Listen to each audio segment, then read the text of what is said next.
मधला सर्वात मोठा हा प्लेन क्रॅश घटना आहे.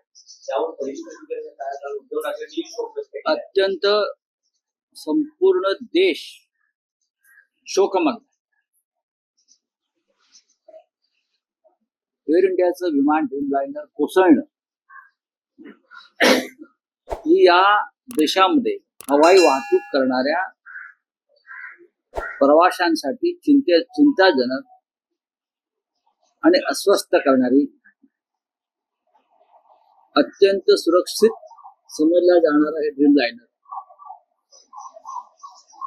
ते टेक ऑफ नंतर एका मिनिटाच्या आत कोसळतं आणि त्यातले एक प्रवासी वगळता 241 प्रवासी मृत्यू पावतात. हे विमान ज्या वैद्यकीय हॉस्टेलवर कोसळत आहे त्यातले 24 डॉक्टर आणि 60च्या आसपास विद्यार्थी, मेडिकलचे विद्यार्थी मृत्यू पावतात. राख रांगोळी होते. गुजरात राज्याचे माजी मुख्यमंत्री विजय रुपाणी, जे माझे सहकारी होते राज्यसभेत, त्यांचंही त्यात निधन झालं. आणि इतकं होऊनही या अपघाताची जबाबदारी कोणी घ्यायला तयार नाही. रेल्वेचे अपघात होत आहेत, रेल्वेचे अपघात होत आहेत. बेळगाव सारख्या दहशतवादी हल्ल्यामध्ये लोक बळी जात आहेत. विमानाचे अपघात होत आहेत. पण सरकारच्या चेहऱ्यावर मला दुःखाची एक रेषाही दिसत नाही, वेदना दिसत नाही, पश्चाताप दिसत नाही. कालच्या विमान अपघाताचं कोणीही राजकारण करू नये, कारण जे मृत पावलेले आहेत ते भारतीय असतील किंवा परदेशी नागरिक असतील, ते आपल्या भारतातून एअर इंडियानं प्रवास करत होते. लक्षात घ्या, याच्यामध्ये भारतीय हवाई क्षेत्राची प्रतिष्ठा पणाला लागते. एअर इंडिया त्याचं खासगीकरण सरकारने केलंय आणि टाटाना दिलंय. टाटाने प्रत्येकी 1 कोटी रुपये दिले म्हणून प्रश्न संपत नाही. इतका मोठा तांत्रिक बिघाड जे विमान लंडनला चाललेलं आहे, दोन्ही इंजिन्स बंद पडतात. मी त्यातला एक्सपर्ट नाही, दोन्ही इंजिन्स बंद पडतात. कोणी म्हणतात पक्षाची धडक मारली, काही असेल त्याची चौकशी होईल ब्लॅक बॉक्स मिळाल्यावर. पण इतका मोठा अपघात होतो आणि हा एक अपघात आहे आणि अपघात टाळता येत नाही असं जेव्हा अमित शहा म्हणतात, तेव्हा या देशावर कोणत्या प्रकारचं राज्य लादलेलं आहे. रेल्वेचे अपघात टाळता येत नाही, बेळगावचा हल्ला टाळता येत नाही,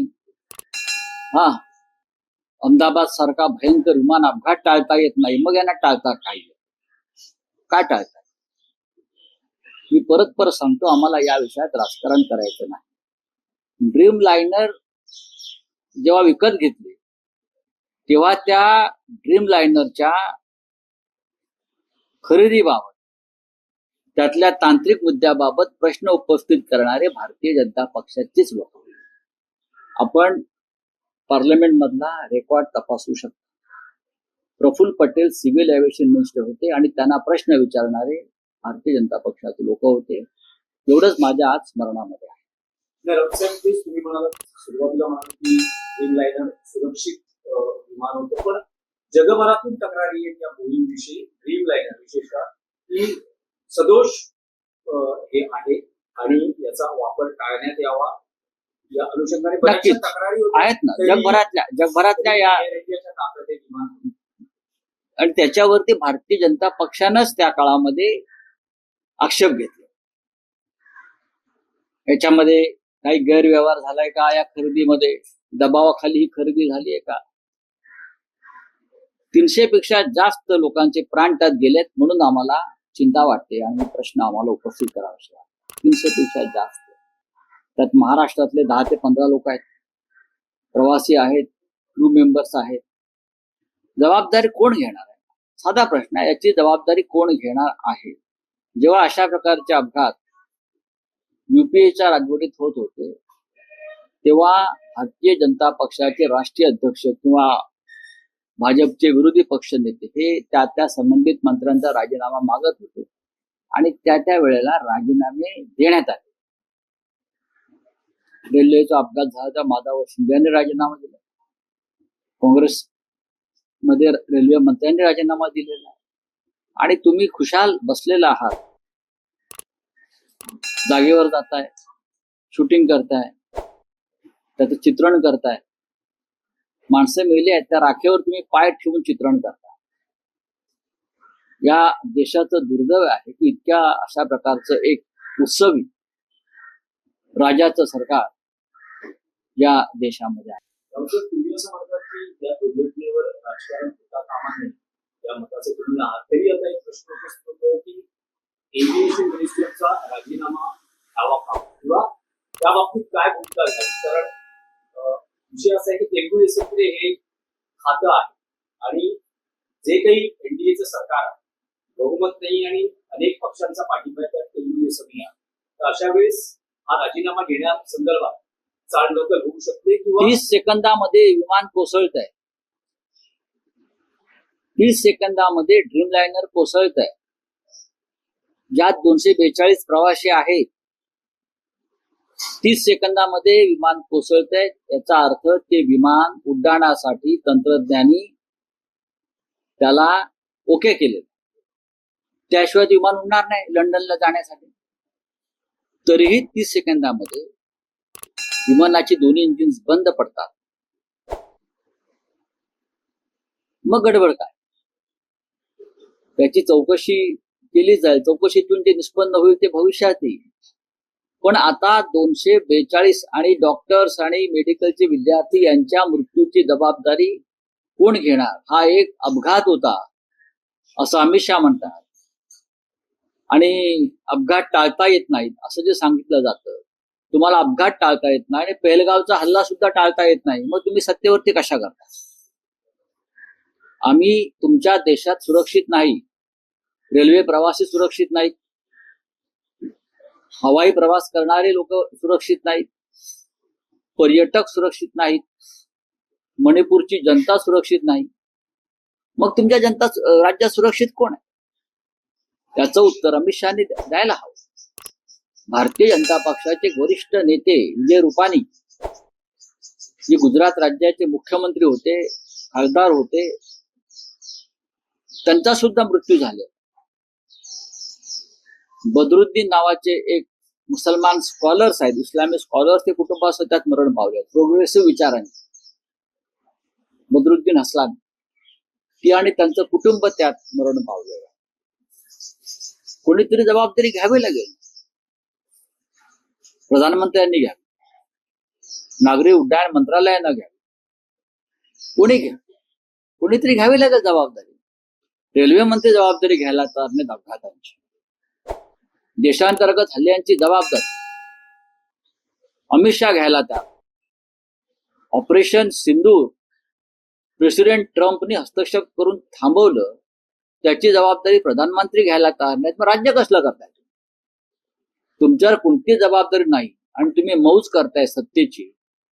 इथे देवेंद्र फडणवीस आणि तिकडे मोदी. जनता तुम्हाला सरेंडर आहे, बिचारी मरते आहे. रावसाहेब, पहलगाम घटनेनंतर तुम्ही केंद्रीय गृहमंत्री अमित शहा यांच्या राजीनाम्याची मागणी केली होती. आता ह्या दुर्घटनेनंतर विरोधी पक्ष किंवा शिवसेना, उद्धव बाळासाहेब ठाकरे पक्षाकडून नागरी उड्डयन मंत्र्यांच्या बघा जे मृत झाले त्यांच्या कुटुंबियांनी ही मागणी करायला पाहिजे. खरं सरकार हे बळी आहेत ना. हा सुद्धा सदोष मनुष्यवधच आहे. 30 सेकंदामध्ये विमान कोसळ, त्याचा अर्थ घ्या, समजून घ्या. 30 सेकंदामध्ये, आणि ते सुद्धा ड्रीमलाइनर लंडनला जाणार. ती आपण पाहतोय, चित्र पाहिलंय, विमान उडतंय आणि खाली कोसळत आहे. मग टेक्निकल एक्सपर्ट जे असतात विमानतळावरचे, ATC चे लोक जे असतात, त्यांनी ते विमान जर उड्डाणासाठी योग्य ठरवलेलं आहे, मग विमान कोसळलं कसं? पंतप्रधानही आज पहाटे सकाळी पोहोचले आहेत. पंतप्रधानांकडून घटनास्थळाची पाहणी ते आणि फोटो वगैरे आलेले आहेत, आम्ही पाहिलं होते फोटो व्हिडिओ वगैरे नेहमीप्रमाणे आलेले आहेत. संवाद होय. हॉस्पिटलला जाऊन वगैरे आहे, ठीक आहे. संवाद आहे. अमित शहा घटनास्थळी आहे. पंतप्रधान त्यांची संवेदना व्यक्त करता आहे. बघा, संवेदना व्यक्त करणं आणि जबाबदारी घेण्यात फरक. संवेदना माननीय उद्धव ठाकरे साहेबांनी काल सगळ्यात आधी व्यक्त केली. आदित्य ठाकरे यांचा वाढदिवस होता, त्यांनी वाढदिवसाचा कार्यक्रम रद्द केला. मन, हृदय, संवेदना आम्हाला सुद्धा आहेत ना, म्हणून तर आम्ही हे सगळं करतो आहोत. आणि आमचंही हृदय जळत आहे ना. 241 अधिक डॉक्टर्स आणि वैद्यकीय विद्यार्थी यांच्या मृत्यूनंतर महाराष्ट्र हळहळतो आहे. महाराष्ट्र का देश हळहळतो आहे. ते गुजरातला झालं म्हणून आम्हाला दुःख नाही असं नाही. गुजरात आमचंच आहे, आमचेच बांधव आहेत ते. विजय रुपानी आणि आमचे व्यक्तिगत संबंध फार उत्तम होते. दिल्लीमध्ये ते माझ्या शेजारी राहायचे. त्यांच्या पत्नी कोकणातल्याच आहेत. आम्ही म्हणजे फार चांगले संबंध होते त्यांचे आणि माझे, विजय भाईंचे. फार सज्जन माणूस होता. आम्हाला दुःख आहे ना. हे जे बदरुद्दीन आणि त्यांचे कुटुंबीय वारलं, मी त्यांना ओळखत होतो. इस्लामिक स्कॉलर्स आहेत, फार मोठं काम केलं आहे त्यांनी मुसलमानांच्या जीवनात सुधारणा आणण्यासाठी. असे अनेक लोक आहेत. हे जे कॅप्टन सबरवाल आहेत ते आमच्या पवईचे आहेत. कॅप्टन सबरवाल पवईचे आहेत. त्यातले जे बरेचशा मुली आहेत क्रू मेंबर्स त्या महाराष्ट्रातल्या आहेत, बदलापूरच्या आहेत, उरणच्या आहेत, पंढरपूरचे कुटुंब आहे. आम्हाला दुःख आहे ना. दुःख आहे म्हणून तर मी बोलतोय ना पक्षाच्या वतीनं. सर, यही बात हिंदी में जानना चाहेंगे कि त्यामध्ये ब्रिटनचे प्रवासी होते तेव्हा ब्रिटनकडे आपल्या चौकशी करणार आहे. आंतरराष्ट्रीय पातळीवर अहो 57 ब्रिटनचे प्रवासी आहेत, 7 पोर्तुगीज प्रवासी आहेत आणि 1 कॅनडाचा प्रवासी आहे. त्याच्यामुळे संपूर्ण देशभरामध्ये हाहाकार. भारतातून हवाई प्रवास करण्यासंदर्भात जर जगाने काही निर्णय घेतला तर ती भारताची नाचक्की होईल. भारतामधला हवाई प्रवास सुरक्षित नाही ही जर भावना जगभरात पसरली तर याच्यामध्ये देशाची नाचक्की. एकेकाळी एअर इंडिया महाराजा होता, त्याला महाराजाची प्रतिष्ठा होती, लक्षात घ्या. म्हणून आमचं एक या भारतीय नागरिक म्हणून आमचं हृदय जळतं.